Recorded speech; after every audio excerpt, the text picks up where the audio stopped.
Assalamualaikum warahmatullahi wabarakatuh.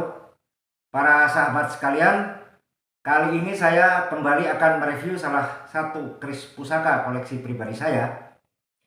Keris pusaka ini oleh sebagian besar penggemar dunia Tosan Aji diyakini mempunyai tuah kerejekian tingkat tinggi. Nah, seperti apakah keris pusaka ini?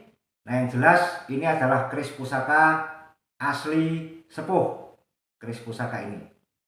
Mari kita saksikan bagaimana perwujudan dari keris pusakanya.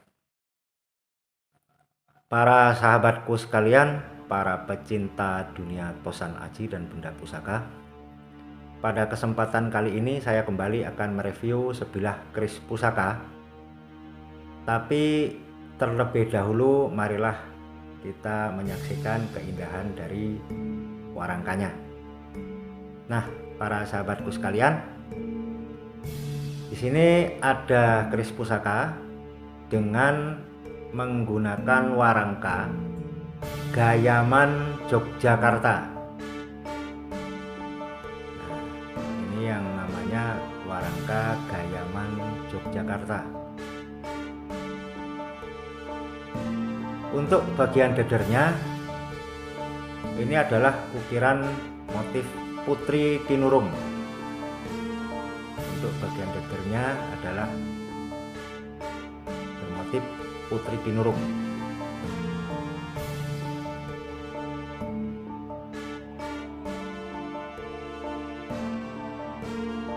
Untuk warangka keris pusaka ini menggunakan pendok selorok.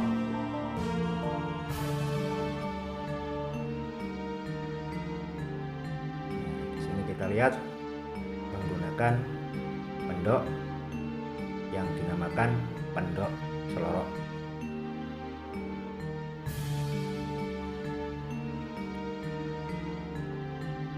Untuk warangka keris pusaka ini menggunakan bahan dari kayu timoho.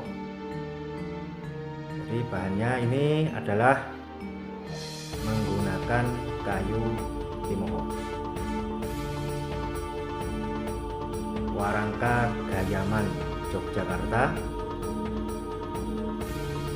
dengan bahan kayu timoho menggunakan pendok selorok. Kalau menurut saya, untuk penampilan warangka dari keris pusaka ini saya nilai sudah nyandang.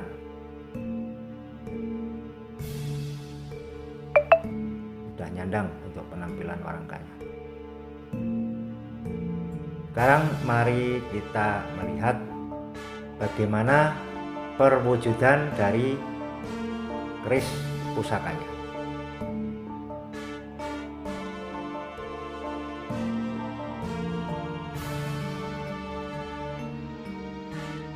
Nah, para sahabatku sekalian,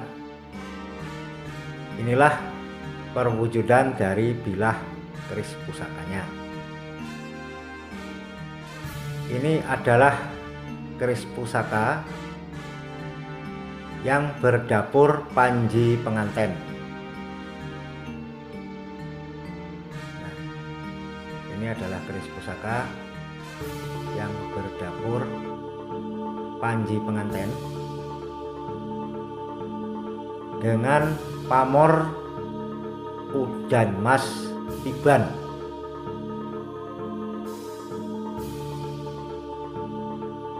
Nah, ini para sahabatku sekalian bisa menyaksikan bahwa keris pusaka ini pamornya adalah udan mas tiban.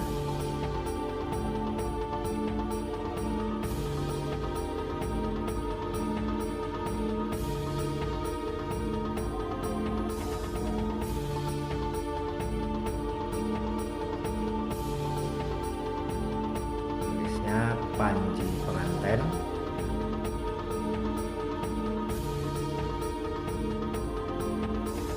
pamornya udan mas tiban.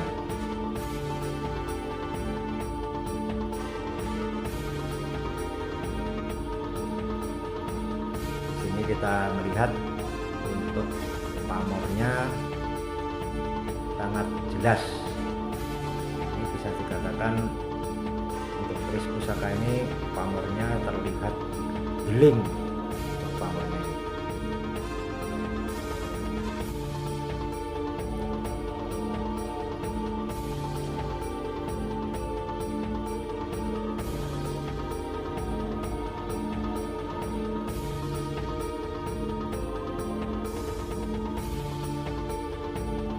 Sebagian besar pencinta dunia Tosan Aji meyakini bahwa pamor udan mas adalah pamor kerejekian dengan tingkatan kasta tertinggi. Jadi untuk benda-benda pusaka, terutama keris pusaka yang berpamor kerejekian, untuk tingkatan kasta tertingginya adalah pamor udan mas.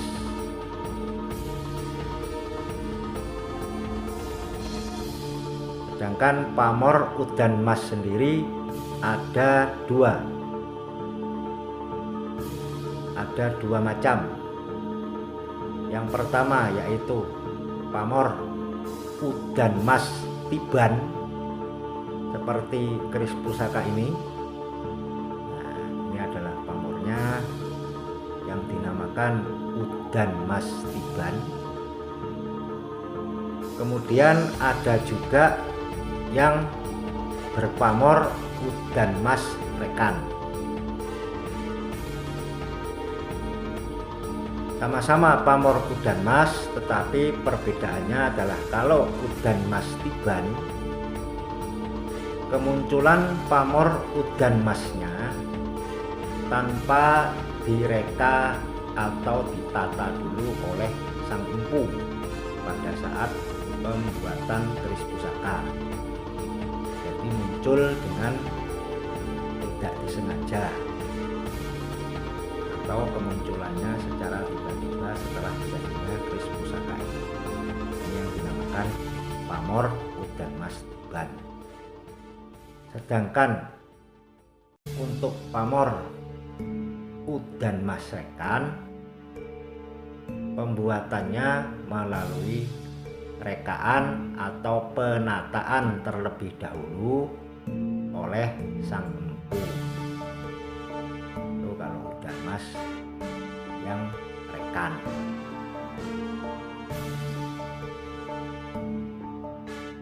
Untuk keris pusakanya adalah keris pusaka panji penganten. Di sini kita melihat ciri-ciri dari dapur panji penganten. Ini bagian gonjonya juga terdapat pamor sumber untuk bagian gonjonya.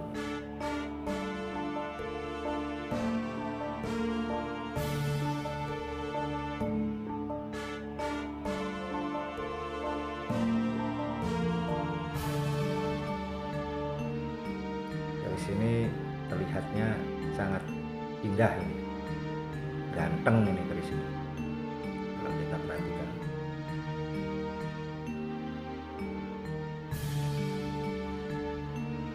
Untuk estimasi penangguhan keris pusaka ini, sebagian besar rekan-rekan saya dari penggemar dunia Tosan Aji menyebutkan bahwa untuk estimasi penangguhan keris pusaka ini termasuk era Mataram Senopaten.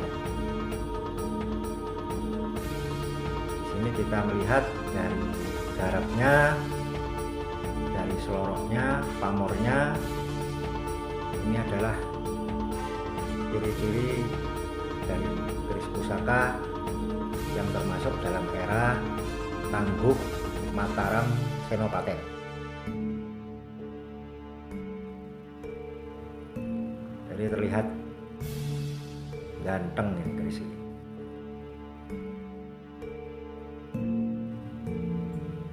Pamornya pun jelas, udan mas tibannya ini jelas.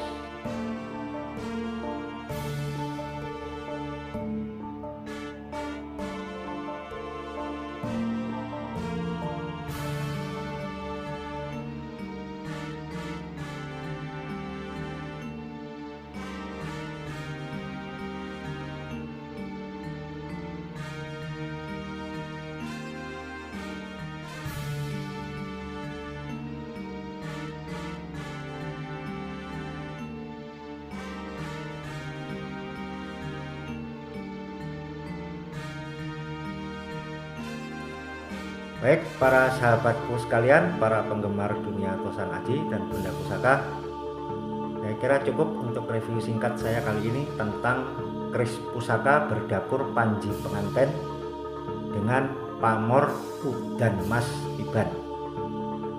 Apabila ada kesalahan pada saat penyampaian, saya mohon maaf. Wabillahi taufik wal hidayah. Wassalamualaikum warahmatullahi wabarakatuh.